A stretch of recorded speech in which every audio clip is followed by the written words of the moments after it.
अस्सलाम eighth class chapter number 5 जो है केमिकल रिएक्शन चैप्टर, ये हम स्टडी कर रहे थे। Today our topic is importance of exothermic reaction in daily life. Exothermic reactions का आप लोग को अच्छे तरीके से बता दिया गया है कि ऐसे रिएक्शंस जिनके अंदर हीट बाहर निकल रही है या एग्जिट हो रही है उनको कहते हैं वो एक्सोथर्मिक रिएक्शंस हैं। ठीक है, अब ये जो एक्सोथर्मिक रिएक्शन है ये हमारी डेली लाइफ में परफॉर्म हो रहे होते हैं और ये ग्रेट इंपॉर्टेंस रखते हैं। इसीलिए लिखा हुआ है exothermic reactions have great importance in our daily life. They are extensively use to fulfil our needs of heat energy for various purposes. कि हमें हीट चाहिए, हमें एनर्जी चाहिए, तो उसके लिए हम एक्सोथर्मिक रिएक्शंस परफॉर्म करवाते हैं। एज अ रिज़ल्ट हमें हीट एनर्जी जो होती है वो मिल जाती है। तो इसलिए जो एक्सोथर्मिक रिएक्शन है ये हमारी डेली लाइफ में बहुत इंपॉर्टेंट रोल रखते हैं। उसके बाद कुछ पॉइंट्स हैं कि कहाँ कहाँ पे हम एक्सोथर्मिक रिएक्शंस को यूज़ कर रहे हैं।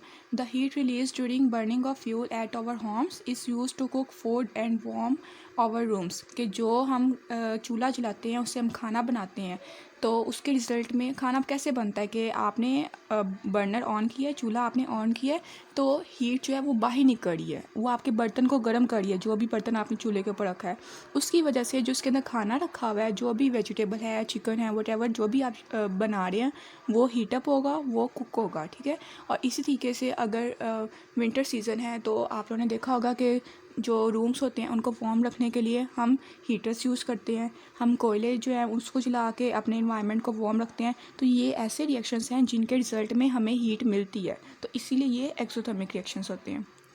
उसके बाद सेकंड पॉइंट है the heat release during burning of petrol and diesel in the vehicle engine increase pressure of the product gases to push and move the piston in the cylinder. The force of the cylinder turns the wheel and make the vehicle move. अब क्या आता है कि जो भी हम petrol वगैरह, diesel वगैरह, सीएनजी, जो भी हम बाइक में या गाड़ी में जो भी आपकी व्हीकल यूज़ हो रही है, आप जिसको भी यूज़ कर रहे हैं उसके अंदर जब हम डलवाते हैं तो वो क्या करती है, वो गैसेस प्रोड्यूस करती है। ठीक है, अब जो गैसेस प्रोड्यूस हो रही है, जो गाड़ी है या जो बाइक है उसका इंजन जो होता है वो प्रेशर जो है उसको इंक्रीज़ कर देता है। प्रेशर इंक्रीज़ होगा तो वो जो प्रेशर होगा, जितनी भी फोर्स होगी, जितना ज़्यादा प्रेशर होगा उतना ज़्यादा जाके पिस्टन जो होगा उसको टर्न्स करेगा कि व्हील जो है वो मूव करना स्टार्ट करे। तो जितना भी प्रेशर होता है वो एक्चुअली में पिस्टन के ऊपर लगता है और पिस्टन जो होता है वो फिर आगे से जो भी टायर है, व्हील है, उसको मूव करवाता है और उसके रिजल्ट के अंदर जो हमारी पूरी गाड़ी है या बस है या बाइक है, कोई भी चीज़ है, वो मूव करना स्टार्ट करती है। उसके बाद है heat produce by the burning of fuel in thermal power station is used in generating electricity. के हम आप लोग को पता है कि जो हाइड्रो पावर स्टेशंस होते हैं वहाँ पे पानी से बिजली बनती है। जो थर्मल पावर स्टेशंस होते हैं वहाँ पे हम हीट से एनर्जी बनाते हैं। थर्मल मींस के ऐसी एनर्जी जो हम हीट से बना रहे हैं। तो इसमें क्या आता है कि हम फ्यूल जो होता है उसे बर्न करते हैं या कोयला जो होता है उसको बर्न करते हैं, उसके रिजल्ट में जो हीट प्रोड्यूस होती है उसके ज़रिए हम अपनी इलेक्ट्रिसिटी की जो रिक्वायरमेंट है उसको पूरा करते हैं बाय जनरेटिंग इलेक्ट्रिसिटी। उसके बाद है heat produce during digestion of food in our body keeps us warm and alive. अब जितना भी हम खाना खाते हैं वो खाना जो है वो डाइजेस्ट हो जाता है। ठीक है, डाइजेस्ट होके उसके रिएक्शन में क्या बनती है, हमारे पास ग्लूकोज बनती है, कार्बन डाइऑक्साइड बनती है और एनर्जी बनती है। ठीक है, हीट बनती है हमारी बॉडी के अंदर। जो ग्लूकोज होती है वो आपको पता है कि वो पूरी बॉडी जो है वो यूटिलाइज़ कर लेती है। कार्बन डाइऑक्साइड जो है वो हम एक्सेल कर देते हैं और जो एनर्जी होती है, जो हीट प्रोड्यूस होती है हमारी बॉडी में as a result of respiration और डाइजेशन, तो वो जो हीट होती है, वो जो एनर्जी होती है उसको हम अपने बॉडी को वार्म रखने के लिए और अलाइव रखने के लिए यूज़ करते हैं। आपने देखा होगा कि डेड बॉडीज़ जो होती हैं वो ठंडी पड़ जाती हैं, नीली सी और ठंडी हो जाती हैं। तो एक्चुअली में उनमें क्या होता है कि उनका डाइजेशन, उनकी रेस्पिरेशन, उनका पूरा मेटाबॉलिज्म जो सिस्टम है वो सारा स्टॉप हो जाता है। तो इसीलिए उनकी बॉडी के अंदर हीट प्रोड्यूस नहीं होती है और जब हीट प्रोड्यूस नहीं होगी तो बॉडी जो है वो वार्म नहीं रहेगी। बॉडी वार्म नहीं होगी तो वो पर्सन जो है वो अलाइव नहीं रह सकता। तो इसीलिए जितनी भी हमारी बॉडी के अंदर हीट की रिक्वायरमेंट है वो हम जो खाना खाते हैं उससे पूरी करते हैं ताकि हम ज़िंदा भी रह सकें और हमारी बॉडी जो है वो एक जो नॉर्मल टेम्परेचर तक है वार्म रह सके। उसके बाद है ignition of dynamite and gun powder are also highly exothermic reactions and are terms and as explosions. Such explosions are used for blasting in mines. Ignition of dynamite और gun powder आप लोग को पता होगा कि ये जो होते हैं बहुत ज़्यादा एक्सोथर्मिक रिएक्शन में यूज़ हो रहे होते हैं. अब इससे क्या होता है, डायनामाइट कहते हैं कि कोई भी ब्लास्ट में जैसे चीज़ें होती हैं ना, पटाखे हैं, पटाखे तो बहुत छोटी सी चीज़ है ना, एग्जांपल आपके पास जो बड़ी बड़े हम ब्लास्ट करवाते हैं उसके अंदर हम डायनामाइट को यूज़ करते हैं. अब क्या होता है कि जब डायनामाइट फटता है तो उसके रिएक्शन में इतनी ज़्यादा हीट प्रोड्यूस होती है कि हम उसे कहते हैं कि ये हमारे पास एक्सोथर्मिक रिएक्शन परफॉर्म हुआ है. अब इसकी एग्जाम्पल जो है इसको हम एडवांटेज के तौर पर भी ले सकते हैं, इसको हम यूज़फुल पर्पज़ के लिए भी इस्तेमाल कर सकते हैं. अब क्या है कि जितने भी हमारे पास माइंस होती हैं वो काफ़ी बड़ी बड़ी चट्टानें, पहाड़ जैसे होते हैं, काफ़ी सख्त होते हैं. तो अगर हमारे इंजीनियर्स या हमारे वर्कर्स जो हैं वो उसको बाय हैंड मैकेनिकली वर्क करेंगे, उसको तोड़ेंगे, तो उसके लिए बहुत टाइम लगेगा. तो इसके लिए जो क्विक पर्पस होता है वो इस तरह से किया जाता है कि हम जो इग्नामाइट होता है डायनामाइट होता है उसको हम माइंस के अंदर रख देते हैं, मतलब थोड़ा ज़मीन के अंदर गड़ा करके उसको इस तरह से रखते हैं कि वो जहाँ पे हमने सुराख करना है, जहाँ पे हमने एक रास्ता बनाना है वहाँ पे रख देते हैं. ठीक है, फिर उसको हम ब्लास्ट करवाते हैं. तो ब्लास्ट जब करवाते हैं तो वो माइन जो होती है, जो कान होती है, जो पहाड़ जैसी सरफेस है वो टूट जाती है और दरमियान में रास्ता बन जाता है. फिर उसको जो वर्कर्स होते हैं वो उसको अपने लिहाज से सही कर लेते हैं कि उन्होंने किस तरह की उसको शेप देनी है, किस तरह की नहीं देनी. तो वो हमारा एक जल्दी काम हो जाता है कि इसकी निस्बत के जो वर्कर्स हैं वो थोड़ा थोड़ा करके उसको तोड़ते रहें, उससे काफ़ी टाइम लगेगा. तो अगर हम ब्लास्टिंग यूज़ करते हैं, डायनामाइट की ब्लास्टिंग यूज़ करते हैं, तो उससे हमारा ये जो काम है माइंस की खुदाई वगैरह जो होती है वो ईज़िली हो जाती है और जल्दी हो जाती है. उसके बाद आप लोग की चैप्टर जो है वो ख़त्म हो गया है. ऑब्जेक्टिव है इनसर्कल द करेक्ट ऑप्शन, जो सही आंसर है उसको आपने इनसर्कल करना है. फर्स्ट वन है is carbon burns in air to release energy along with the formation of. ये आप लोगों ने साथ साथ एक रफ कॉपी पे करते भी जाएं कि कार्बन है, कार्बन लिखें C+ और एयर के अंदर क्या आती है ऑक्सीजन O2, उन दोनों को रिएक्ट करवा के वो क्या बनाएगी, कार्बन डाइऑक्साइड बनाएगी. ठीक है, उसके बाद है the product of reaction between zinc and dilute sulphuric acid are, के आपके पास रिएक्टर में दो चीज़ें दी हुई हैं, जिंक और डाइल्यूट सल्फ्यूरिक एसिड दिया हुआ है. जिंक का फॉर्मूला Zn, ठीक है, और डाइल्यूट जो सल्फ्यूरिक एसिड है उसका फॉर्मूला होता है H2SO4. तो जब आप इन दोनों का रिएक्ट करवाएंगे तो आपके पास प्रोडक्ट बनेगा एक जिंक सल्फेट ZnSO4 और दूसरा आपके पास बनेगी hydrogen in the form of gas. उसके बाद है which of the following is an unbalanced chemical equation. यहाँ पे आपके पास 4 इक्वेशन दी हैं, 4 में से 3 जो है वो बैलेंस्ड है, मतलब दोनों साइडों पे equal amount of atom use किए हुए हैं. लेकिन एक इक्वेशन ऐसी है जिसके अंदर या तो रिएक्टर में चीज़ कम है या प्रोडक्ट में चीज़ कम है. तो आप देखें जो नंबर 2 वाली है बी वाला जो ऑप्शन है Na+Cl2, Na एक है, Cl2 2 है. इसके ऑपोजिट साइड पे अगर आप देखते हैं प्रोडक्ट में, तो प्रोडक्ट में आपके पास क्या आ रहा है, Na वो तो एक ही था, ठीक है, Cl एक है, लेकिन रिएक्टर में आपके पास Cl2 थे. तो इसलिए आपका बी वाला जो ऑप्शन है वो अनबैलेंस्ड केमिकल इक्वेशन है. बाकी 3 जो हैं वो आप चेक करें, वो तीनों बैलेंस्ड है. उसके बाद है heating of potassium solid potassium chloride produces a gas. Solid potassium chloride, ये आपकी बुक के अंदर भी आपको रिएक्शन करवाया गया है KClO3. जब आप इसको हीट करते हैं, हीट करने के रिज़ल्ट में उनकी अपनी बॉन्डिंग टूटती है. ठीक है, बॉन्डिंग टूटती है और वो ऑक्सीजन गैस होती है वो बनती है उसके रिज़ल्ट में.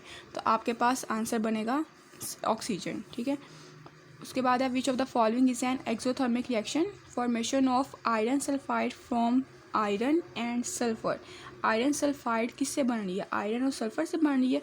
लेकिन अब ये कौन सा रिएक्शन है, एक्सोथर्मिक रिएक्शन की. ऐसा रिएक्शन इसके अंदर हीट प्रोड्यूस हो रही है, जो भी आपके पास चीज़ होगी वो वार्म हो जाएगी, गर्म हो जाएगी, तो आपको पता चल जाएगा कि ये एक्सोथर्मिक रिएक्शन है. यही आप लोगों के पास डिफरेंशिएट के लिए था ना कि अगर तो आपका बीकर या आपकी ग्लास ट्यूब जिसके अंदर आप रिएक्शन परफॉर्म करवाने हैं वो गर्म हो गया है तो वो एक्सोथर्मिक रिएक्शन है, और अगर वो चीज़ ठंडी हो गई है तो वो एंडोथर्मिक रिएक्शन होगा. तो जो नीचे नाइट्रिक ऑक्साइड वाला रिएक्शन है, इसके रिज़ल्ट में आपके पास जो ग्लास ट्यूब होती है वो ठंडी हो जाती है, मतलब बहुत ज़्यादा ठंडी नहीं होती, लेकिन पहले की निस्बत वो थोड़ी सी ठंडी हो जाती है. लेकिन अगर आप आयरन को और सल्फ़र को मिक्स करते हैं तो वो जो आपकी ग्लास ट्यूब है या जिसके अंदर आप चाइना डिश के अंदर परफॉर्म कर रहे हैं रिएक्शन, वो हल्का सा वार्म हो जाएगी, गर्म हो जाएगी. उसके बाद है which of the following is an balanced chemical equation, 4 आप लोग के पास इक्वेशन दी है Fe और Cl2 की, ठीक है। मतलब आप लोग इसको देखें, इसके एटम्स कैलकुलेट करें हर इक्वेशन में। पहली जो है जो ए ऑप्शन है उसके अंदर Fe1 है रिएक्टेंट में, प्रोडक्ट में आपके पास Fe2 लिखे हुए हैं, तो मतलब आगे इसको देखने की जरूरत नहीं, ये तो पहली अनबैलेंस्ड है। दूसरी जो है बी ऑप्शन जो है Fe, दूसरी साइड में भी एक ही Fe है, Cl2, ये Cl2 जो है इसके साथ 3 भी लगा हुआ है, तो टोटल यहाँ पे Cl2 हो गया 6, ठीक है, 3 2s are 6, लेकिन यहाँ पे Cl3 लिखा हुआ है, हाली 3 है, तो ये आपके पास अनबैलेंस्ड इक्वेशन है। उसके बाद डी वाली ऑप्शन Fe1 है, आपके पास यहाँ पे भी Fe1 है, लेकिन क्लोरीन रिएक्टेंट में 2 आ रही है और प्रोडक्ट में 3 आ रही है, तो ये भी आपके पास अनबैलेंस्ड इक्वेशन है। उसके बाद बच गया सी वाला ऑप्शन। सी वाला ऑप्शन देखें 2Fe, ठीक है, रिएक्टेंट प्रोडक्ट में भी आपके पास 2Fe, क्लोरीन जो है वो रिएक्टेंट में 6 है, 3 2s are 6, ठीक है, और आपके पास प्रोडक्ट में भी क्लोरीन जो है वो 6 है, 2 3s are 6, तो इसलिए आपका जो सी वाला ऑप्शन है ये आपका सही होगा, मतलब बैलेंस्ड केमिकल इक्वेशन होगी है। उसके बाद है which of the following equation is properly balanced, कि अगर आपके पास एक इक्वेशन दी गई है CO + O2 और आपके पास प्रोडक्ट में बन रहा है CO2, अब ये जो X, Y और Z है ना, यहाँ पे आपने नंबर्स लगा के देखना है कि अगर फॉर एग्जांपल मैं ए वाली ऑप्शन लेती हूँ, मैंने X की जगह 1 लगा दिया, Y की जगह 2 लगा दिया, Z की जगह मैंने 3 लगा दिया, तो क्या मेरी इक्वेशन बैलेंस होती है कि नहीं होती है। आपने ये चारों परफॉर्म करने हैं, मतलब हर जो नंबर है X की वैल्यू पहले 1 रख के देखें, फिर 2 रख के देखें, फिर Y की वैल्यू 2 रख के देखें, Y की वैल्यू 1 रख के देखें, और देखें किस इक्वेशन में जाके आपकी जो केमिकल इक्वेशन है वो सही तरीके से बैलेंस होगी। तो जो डी वाला ऑप्शन है इसमें, तो अगर आपने X की जगह 2 रखा है, ठीक है, Y की जगह आपने 1 रखा है और Z की जगह भी आपने 2 रखा है, तो आपकी इक्वेशन बैलेंस हो जाएगी। मैं आपको बताती हूँ कैसे। Z यहाँ पे आपने 2 रखा, ठीक है, यहाँ पे आपके पास हो गए 2 कार्बन, यहाँ पे Z लगाने से, Z की जगह 2 लगाने से यहाँ पे भी कितने हैं, 2 कार्बन, ठीक है। अब आपने ऑक्सीजन कैलकुलेट करने के ऑक्सीजन कितने हैं, यहाँ मैंने Y की जगह 1 लगाया था, इट्स मीन कि यहाँ पे सिर्फ 2 ही ऑक्सीजन है, 2 ये और 2 इसके साथ, ठीक है। ये X2 लगाया ना, X की जगह 2 लगाया, तो इट्स मीन उसने C को भी डबल कर दिया, उसने ऑक्सीजन को भी डबल कर दिया, तो 2 मेरे पास ऑक्सीजन यहाँ पे है, 2 मेरे पास ऑक्सीजन यहाँ पे है, टोटल मेरे पास रिएक्टर में 4 ऑक्सीजन है। इस Z की जगह जब मैंने 2 लगाया है, तो इस Z की जगह 2 लगाने की वजह से जो ऑक्सीजन है वो मेरे पास 4 हो गई है।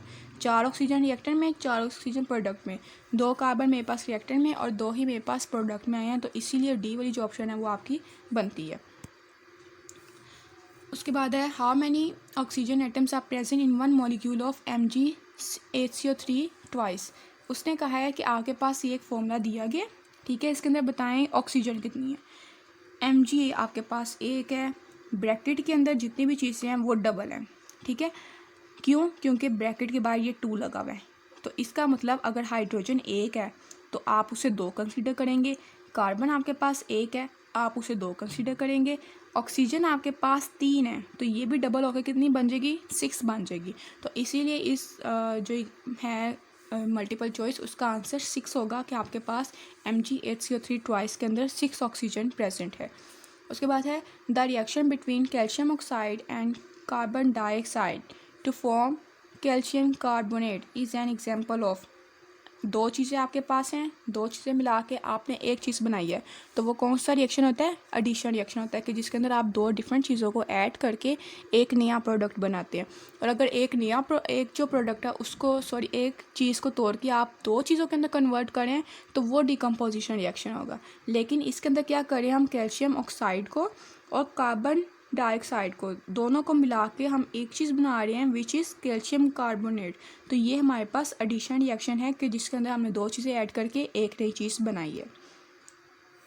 उसके बाद है thermal decomposition of calcium carbonate produces are dash. Calcium carbonate को अगर आप डिकम्पोज करें, मतलब तोड़ रहे हैं, तो वो आपके पास क्या बनाते हैं, कैल्शियम कार्बोनेट का फॉर्मूला होता है CaCO3, ठीक है। हीट आपने उसको प्रोवाइड की, हीट प्रोवाइड करने की वजह से उसके मॉलिक्यूल्स की आपस में बॉन्डिंग जो है वो ब्रेक हो जाएगी, ब्रेक होके एक उसने बना दिया कैल्शियम ऑक्साइड सॉरी एक उसने बना दी कार्बन डाइऑक्साइड और दूसरी आपके पास क्या बनेगी। अब देखें CaCO3 था, उसमें से CO2 आप निकाल दें, बाकी आपके पास क्या रह गया CaO, मतलब कैल्शियम ऑक्साइड रह गई है। और गैशियस फॉर्म के अंदर क्या बनी है, कार्बन डाइऑक्साइड बनी है। तो इसलिए इसका आंसर कार्बन डाइऑक्साइड होगा। ये आप लोग के मल्टीपल चॉइस थे, ठीक है। ये आपने समझ के प्रैक्टिकली खुद करने हैं। इक्वेशन लिखें, जो फॉर्मूला लिखा है उसको लिखें, उसको बैलेंस करके देखें कि इसका आंसर यही बनता है कि कोई और बनता है, ठीक है। उसके बाद जो आपके पास बुक में क्वेश्चन दिए हुए हैं ना एक्सरसाइज के अंदर 5.4, 5.5 और 5.8, ये सारी इक्वेशंस हैं और ये आप लोगों ने खुद करनी है, क्योंकि आप लोगों को पूरे चैप्टर के अंदर अच्छे तरीके से इक्वेशंस बता दी गई हैं कि किस इक्वेशन को किस तरीके से बैलेंस करना है, किसका क्या फॉर्मूला है, क्या सिंबल है, ठीक है। तो अब आप लोगों ने ये इक्वेशन जो है वो खुद अपनी कॉपी के ऊपर या दूसरी शीट में उनके ऊपर करनी है। Okay, thank you.